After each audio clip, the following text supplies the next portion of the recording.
সময়টা 1999। তখন তার অনেক বয়স কম। আলিয়া ভাট শিশুশিল্পী হিসেবে শখের বশে অভিনয় করেছিলেন সংঘর্ষ ছবিতে। সে সময় যা ছিল শখ, এখন তা হয়ে উঠেছে সব। আজকের 29তম জন্মদিনক্ষণে আলিয়া বলিউডের প্রভাবশালী তারকারূপে বিরাজিত।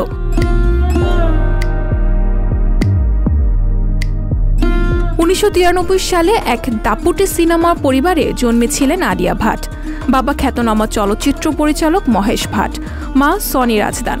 তার চাচা, ভাই বোন ও কাজিনদের মধ্যে বলিউড সম্পৃক্ত অনেকেই আছেন। তাই বলা যায় আলিয়া ভাটের সিনেপাড়ায় পদচারণা খুব স্বাভাবিক একটি বিষয়।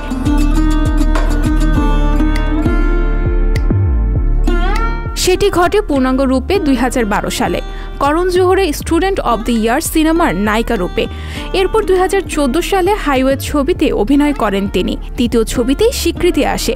Filmfare critic award for best actress পুরস্কার জেতেন তিনি। এরপর পুরস্কার, নাম, যশ আর অর্থ লুটিয়ে পড়েছে আলিয়ার পায়ে।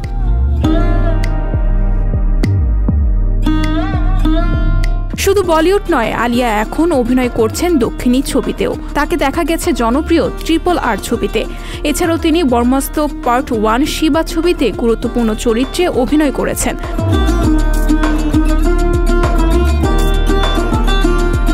2014 সালে আলিয়া ভাট ফোর্বস তালিকায় ভারতের 100 প্রভাবশালী তারকার কাতারে জায়গা করে নেন। 2022 সালে তিনি টাইম 100 ইম্প্যাক্ট অ্যাওয়ার্ডের ভূষিত হন।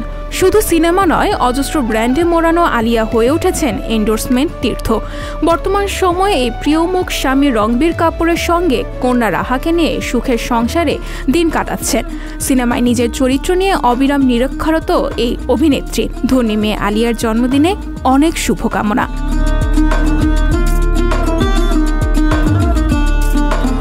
সঞ্জিদা শম্পা, সংবাদ প্রকাশ।